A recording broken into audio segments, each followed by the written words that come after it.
Este noticiero yo les marcaba que durante la pandemia se provocaron varias dificultades, síndromes visuales respecto a los niños y las niñas que se quedaron con tanto tiempo en pandemia, que no tenían contacto con el sol y que empezaron a sufrir muchos problemas.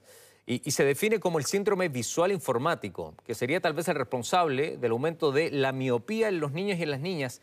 De acuerdo a un estudio realizado en Sudamérica, yo les contaba que se hizo en Colombia, en México, también acá en nuestro país, y a nivel mundial también se hizo uno mucho más masivo en Estados Unidos, en colaboración con más de 16 oftalmólogos, demuestran que participantes que tenían entre 5 y 18 años aumentaron en promedio un 40% la progresión de miopía entre el año 2019 y el 2020, o sea, el año que estuvieron encerrados en sus casas por confinamiento. Yo sé que hay muchos de ustedes que también les pasó y quiero que me cuenten el hashtag alerta para ir leyéndolos. Ya tengo varios comentarios acá y poder dialogarlos con Juan Eugenio Sánchez, que es oftalmólogo de la Clínica Pasteur, que nos va a explicar qué relación existe entre estas pantallas de monitores, la miopía, la ausencia de luz solar también y temas que vamos a ir conversando. Juan Eugenio, ¿cómo le va? Buen día, bienvenido, un gusto.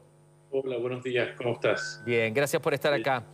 ¿Cómo lo podemos entender, cómo lo podemos explicar? Esta masa de personas hoy, de niños y de niñas y adolescentes también, con esta miopía, ¿es culpa, es responsabilidad de estas pantallas que son los celulares, de la ausencia del sol? También tengo un estudio muy interesante que quiero compartir contigo luego, pero en tu visión general, ¿cuál es la gran dificultad y cuál es la razón y el motivo de lo que estamos viviendo hoy?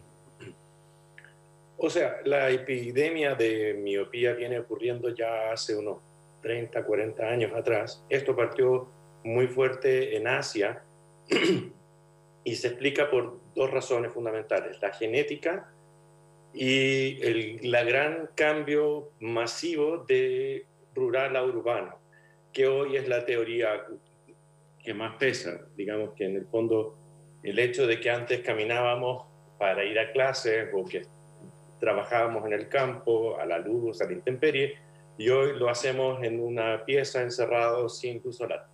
Esa sería la gran diferencia. Ajá, porque según los estudios internacionales dicen hoy que es mucho más relevante la ausencia, la carencia de la falta de luz solar en este caso, por la liberación de la dopamina en la retina, que cuando uno lo compara con la presencia permanente de la utilización de pantallas, donde estuvimos todos obligados a trabajar online. Bueno, los niños y las niñas, como los podemos ver también ahí, jugando o estudiando a través de los computadores. ¿Esa comparación, esa relación es correcta? ¿Te parece que es mucho más relevante la presencia de la luz solar? Absolutamente. Ajá. O sea, todos los estudios demuestran que es la luz solar, más bien. No es la luz solar, sino que la cantidad de luz que entra al ojo lo que hace que los genes de la miopía se expresen más tarde y se expresen menos. Digo esto porque tengo que tener primero la condición genética. Si no la tengo, yo no me puedo hacer miope, ¿ok? Pero la luz solar, cantidad de luz que entra a mi ojo es lo que va a determinar la progresión, el factor ambiental desencadenante. Eso es lo que sabemos hasta ahora. Ahora, si yo pudiese hacer una sala de clases o una sala de trabajo con la misma cantidad de luz, de lumens por centímetro cuadrado que tengo afuera a la intemperie, tal vez no tendríamos ningún problema, pero es casi imposible de hacer. Entonces, lo que se recomienda es que los niños, o sea, personas hasta 25 años, que es cuando supuestamente tendería de frenarse o detenerse la miopía, debieran pasar 2 o más horas al aire libre. Esto tiene que ver una cosa súper importante, que es que esto es dosis dependiente. Es decir, si yo tengo mucha genética miopía y me expongo mucho a la luz, me hago miope más tarde. Si yo tengo poca genética de la miopía y me expongo mucho a la luz, me hago miope mucho más tarde. Entonces, es una combinación de ambas cosas. No es uno o el otro, ambos se juntan. Ok. Cuando tú me hablas de la cantidad de luz que puede existir dentro de una casa, una sala de clase y también una casa, cosa que es una complicación, obviamente, tratar de simular, tratar de imitar los rayos de sol, porque es imposible. ¿Qué factor cumple acá la luz artificial?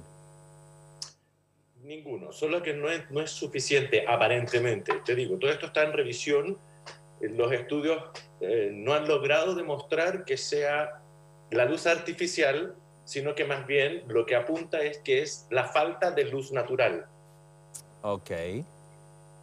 O sea, y esa luz natural, ¿qué significa? ¿Que los niños tengan que salir al patio? Que por ejemplo, que si viniese otro confinamiento, es súper relevante que los niños, que las niñas chicas tengan, y adolescentes también, tengan igual la autorización, por ejemplo, de salir a exterior para tener contacto con los rayos del sol? Claro, a ver, lo que pasa es que tienes que ver lo que es primero. O sea, yo puedo estar en el jardín de la casa, yo puedo estar en el patio de la casa, puedo estar en el balcón del departamento. Y eso va a ser mucho más iluminado que estar dentro de la casa o dentro del departamento. Ahora, es una lata, estamos de acuerdo. Y no es solamente una cosa de la luz, sino que también la socialización, montones de otras cosas que sirven también para, digamos, la salud mental. Y en ese sentido, obviamente, si nos exponemos nuevamente a otro brote de coronavirus, que ya sabemos cómo va, lo más probable es que sí se pueda salir y estar 1 o 2 horas afuera jugando, qué sé yo, siempre y cuando se mantenga la distancia social y las medidas de precaución para evitar los contagios. Obvio, eso no lo vamos a negar. Ahora, si aparece otro virus que no sabemos cómo se comporta y la única forma que tenemos de frenar el contagio es aislándonos, chuta, tendremos que ver qué otras cosas podemos hacer para tratar de minimizarlo. De repente, de nuevo, salir al patio, que está en mi casa, pero es el patio, no hay nada más que nosotros allí, o al balcón de mi departamento, o asomarme por la ventana, por último, no sé. Claro. Ver qué cosas podemos hacer para tratar de aumentar la cantidad de lumens que entren a mi ojo para evitar la progresión y aparición de la miopía. Claro, también la posibilidad de abrir cortinas, de abrir ventanas, o sea, tener mayor contacto con la luz solar, cosas simples. Más iluminado, mejor. Fíjate que la OMS, leí un estudio ayer que me llamó mucho la atención, dice que el año 2050, el 50% de la población mundial será miope. ¿Te sorprende ese dato o no? Si nos vamos hacia atrás, 15 años atrás, a Singapur, literalmente, Singapur hizo un estudio que hace 15 años atrás el 80% de los conscriptos, es decir, de los jóvenes de 18 años que entraban al servicio militar, el 80% era miope y el 12 a 15% era alto miope. Eso es realmente mucha gente, una población muy grande, pero por eso te digo, o sea, esa preocupación existe ya hace varios años y ahora esperamos nosotros que por la pandemia haya ocurrido un pequeño repunte, pero la verdad no vamos a saberlo hasta poder mirarlo hacia atrás. O sea, en 1 o 2 años más vamos a tener real conciencia de cuánto aumentó y en qué porcentaje y en quiénes. Exactamente. Doctor, este noticiero lo ven muchos niños y muchas niñas chicas, y me encantaría que usted les pudiera explicar con palabras muy sencillas, ¿qué significa ser miope? ¿Qué es la miopía para que los niños puedan entender ahora? Los pacientes miopes, las personas miopes, me incluyo, yo soy miope, vemos muy bien de cerca, nos gusta acercarnos a las cosas porque las vemos muy bien. Y el lejos no es nítido, es claro, entonces es borroso. Entonces yo me tiendo a acercar a las cosas para verlas bien, o tengo que acercar más para verlas bien. O sea, leer un libro sin problema, ver televisión habría problema. A mi edad es una bendición, ya tengo 50, leer un libro sin lentes es maravilloso, pero con lentes... ¿Okay? Ya, pero ver de lejos, por ejemplo, una pantalla de televisión te complica. Obviamente, tengo que ponerme mis anteojos y mis lentes de contacto. Yo en este minuto, por ejemplo, estoy aquí, ni un problema, estoy cerca de mi computador, veo todo perfecto, pero si yo quiero ver lo que está pasando con el vecino, no tengo idea de lo que está pasando. Eso es el miope. Mira, ahora, sí, perdón, por favor, termina. No, tranquilo. Sí, lo que pasa es que, en general, los niños tienen una capacidad de ver de cerca muy alta. Entonces, el hecho de que un niño se acerque a ver las cosas es normal, porque pueden, porque les gusta, porque les es cómodo. Entonces, no necesariamente el hecho de acercarse a ver las cosas significa que soy miope. Eso no es así. Claro. No lo podemos definir por acercarse, pero sí, si es una constante, es una alarma, obviamente. Voy a abrir acá el hashtag alerta. Hay mucha gente que te está preguntando, Doc, para saber cómo enfrentar y cuál es su realidad. Escribe Carlos Flores, dice: me preocupa el uso de teléfonos celulares en niños pequeños. Veo muchos padres que les pasan el teléfono para que no molesten o los dejen en paz. es una situación bien común, así que alerta con esta droga tecnológica para el futuro. Saludos desde Quellón, Chiloé. Abrazo grande, Carlitos Flores. ¿Qué sientes con esto, con la utilización de celular, de las pantallas? ¿Afecta, no afecta? ¿Cómo lo debemos manejar nosotros como padres, como madres respecto a los niños y las niñas? Vamos. A ver, lo que yo digo siempre es que no hay ningún trabajo que demuestre que el trabajo provocado de cerca hace algo en los ojos. Es así de cierto. Ajá. Es como decir que el caminar mucho me acorta las piernas o evita que crezcan o me aplana los pies o algo así. ¿Ok? Esto da independiente del tipo de trabajo que yo hago de cerca. Ok. Ahora, esto es del punto de vista del oftalmólogo que se dedica a los ojitos y esta parte y un poco por ahí, pero hasta ahí, ¿ok?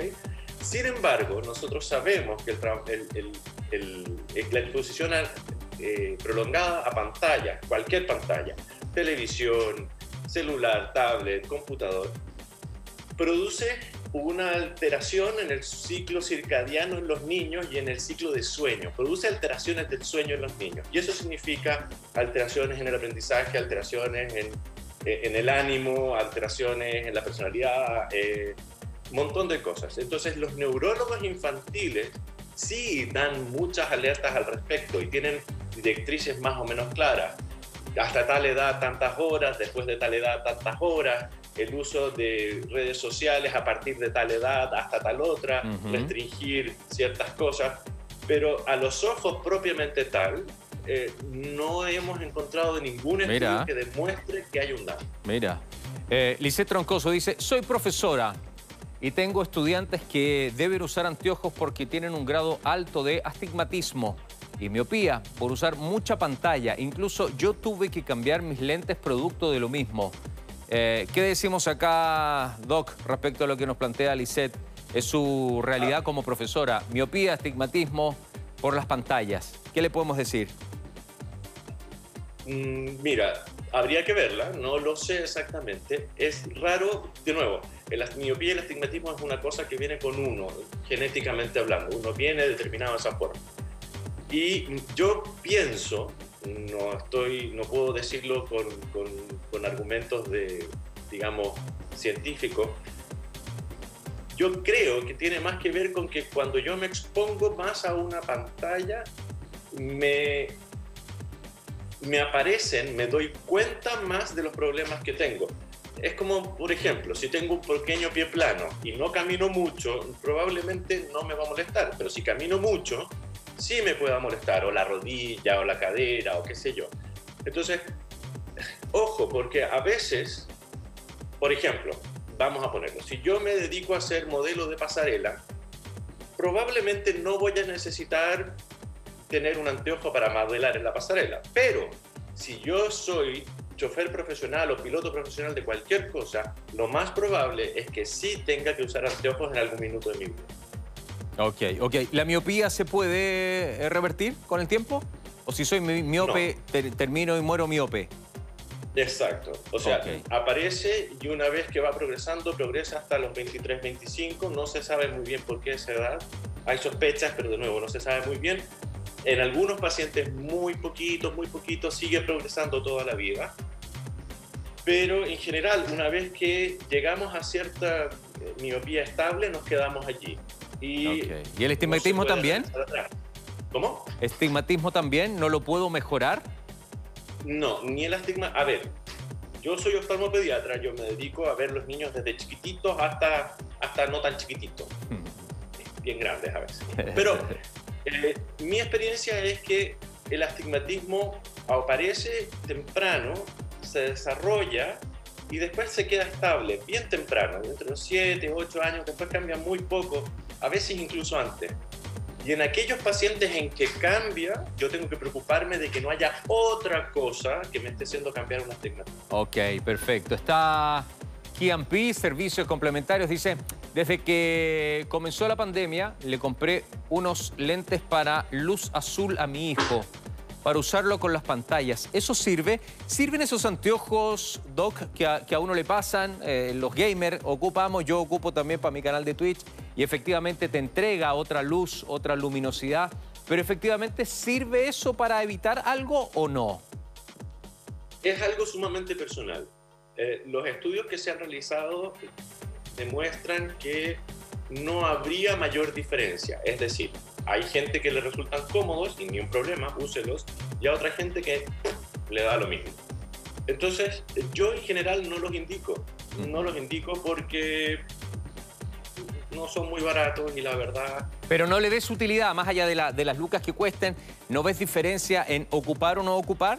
¿Da lo mismo? Sí, es personal. Hay pero gente que no le me sirve protege, muy no me bien, ningún protege. problema, dele. Pero porque cuando yo me los pongo, ¿qué me pasa a mí? Caso súper personal. Yo veo con más luminosidad. Pero la pregunta es, ¿te protege o no te protege? ¿Te sirve o no te sirve mi vista frente a la pantalla o no? La pregunta es entonces, ¿la luz azul causa algún daño en el ojo? Ajá. No. No causa. Los estudios demostradamente dicen, pensemos, la luz azul, el problema que partió con la luz azul es que se hizo un cultivo de células en una placa de Petri, en un vidriecito se cultivaron células humanas y se les puso luz y se murieron más rápido que las que no se puso luz. Ajá. Ok, ya. Entonces debe producir daño solar la luz azul.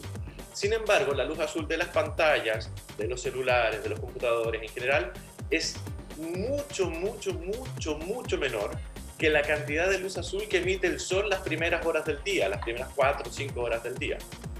Entonces, no. Bueno, mira, pero entonces, ¿cómo me enfrento yo, cómo enfrento un niño, una niña, entonces al computador, al celular? ¿Da lo mismo entonces? ¿Ya no hay problema en términos de hora? ¿No hay problema en términos de utilización? Momento. Ajá, ok, me encanta. Ya. Dijimos que nosotros como oftalmólogos no hemos logrado encontrar que las pantallas o la exposición a las pantallas produzca daño en los ojos. Sin embargo, dijimos que la exposición prolongada a pantallas sí produce alteraciones en el cerebro. Okay. Y yo creo que eso es aún más grave.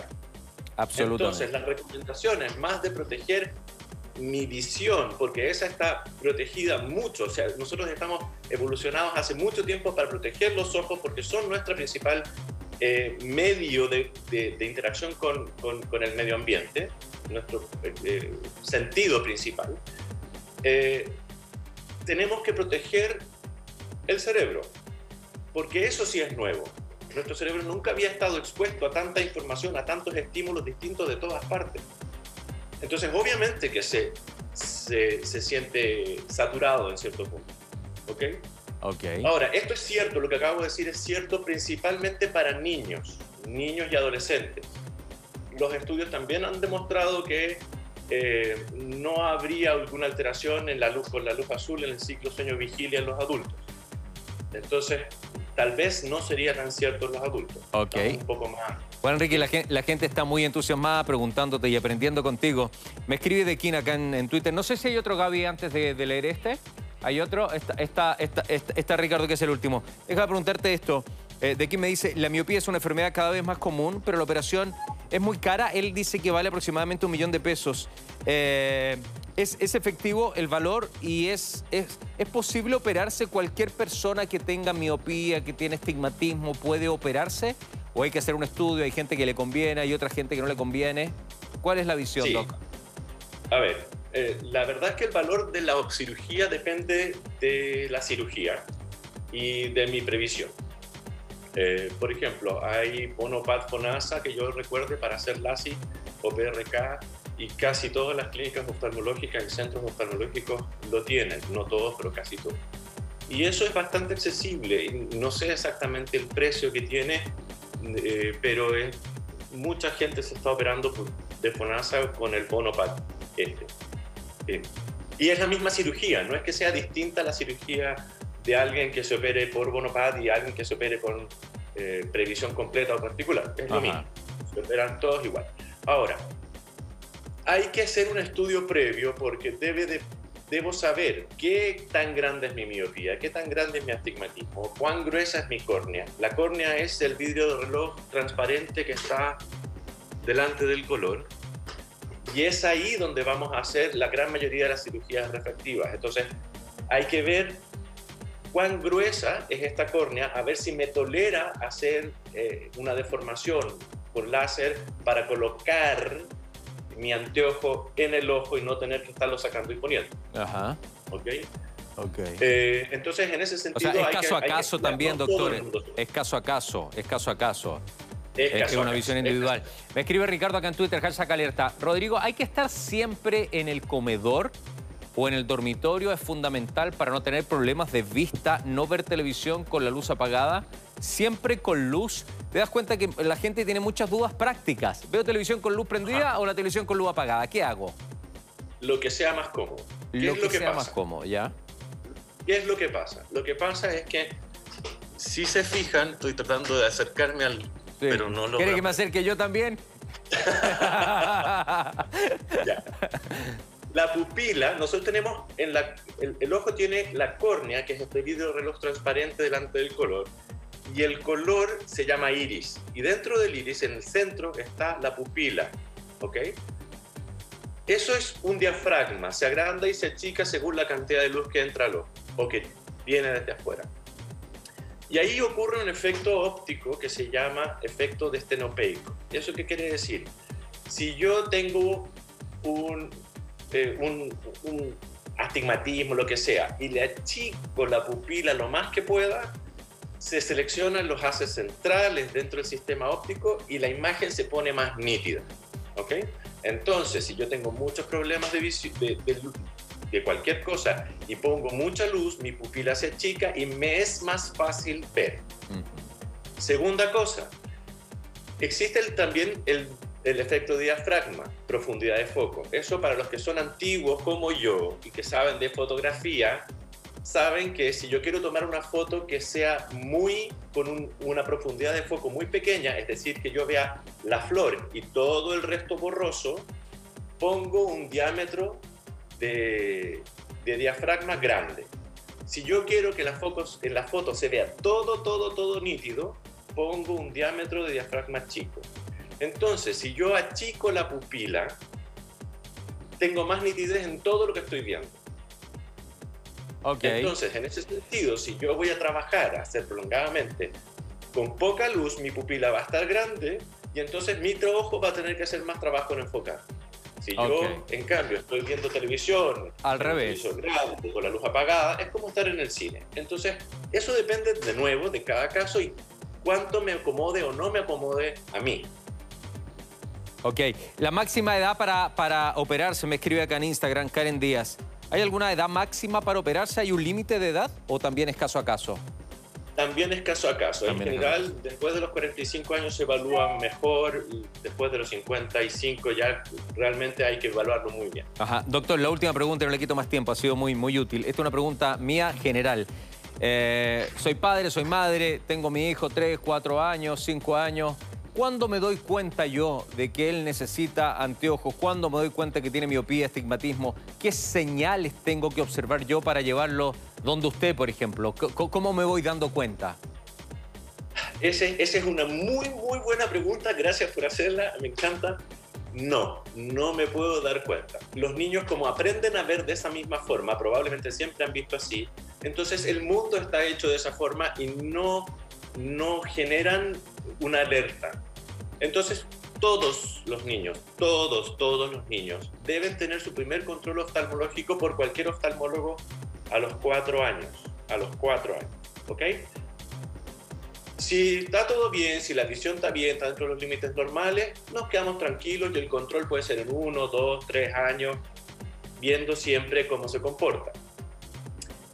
Después, entre los 7 y los 9, volvemos a controlar a prácticamente todos los niños y cualquier signo de alerta, es decir, el niño iba súper bien en el colegio, no tenía ningún problema y ahora se está levantando para ir a ver lo que dice el pizarrón o tiene que copiar al lado para ver qué es lo que escribió el compañero, entonces tengo que llevarlo porque probablemente pueda estar haciendo una miopía. Ok.